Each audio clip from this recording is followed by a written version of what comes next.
ஓய்வு நாட்களா பார்த்து இப்படி செலக்ட் பண்ணோம். சரி, இப்போ நம்ம மக்களை சந்திக்கிறதுக்கு, நம்ம சொந்தங்களை சந்திக்கிறதுக்கு எத்தனை கட்டுப்பாடுங்க. அந்த இடத்துல பர்மிஷன் இல்லை, இந்த இடத்துல பர்மிஷன் இல்லை. ஆனா அதுக்கான காரணங்கள்லாம் நீங்க கேட்டீங்கன்னா சொத்தையான காரணமா இருக்கும். அங்க பேசக்கூடாது, இங்க பேசக்கூடாது, 5 நிமிஷம் தான் பேசணும், 10 நிமிஷம் தான் பேசணும். நான் பேசுறதே 3 நிமிஷம் தான். அதுலயும் அது பேசக்கூடாது, இதை பேசக்கூடாதுன்னு சொன்னா அப்புறம் தான் எதை தயார் பேசுறது. அரியலூர்ல போனப்போ நான் கரெக்டா அந்த ஊருக்கு போறதுக்கு முன்னாடி ஒரு அந்த ஏரியாலேயே அந்த பவர் கட்டு.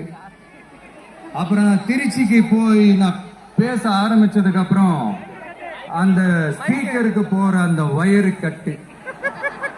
இல்ல, நான் தெரியாம தான் கேட்கிறேன் சிஎம் சார்.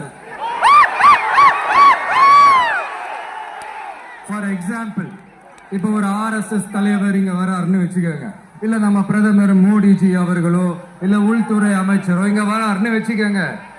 இந்த மாதிரி கண்டிஷன்ஸ் எல்லாம் போடுவீங்க,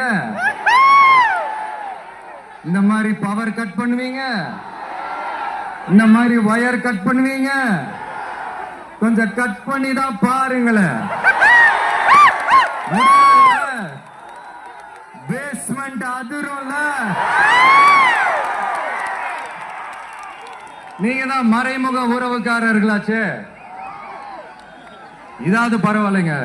இதை தாண்டி ஒரு ரூல் ஒண்ணு போட்டாங்க, பஸ்ஸுக்குள்ளேயே இருக்கணுமா, பஸ்ஸை விட்டு வெளியில வரக்கூடாதா, கையை இவ்வளவுதான் தூக்கணுமா, வரணுமா.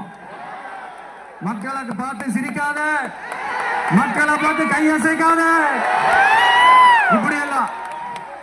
ஐயோ ஐயோ ஐயோ.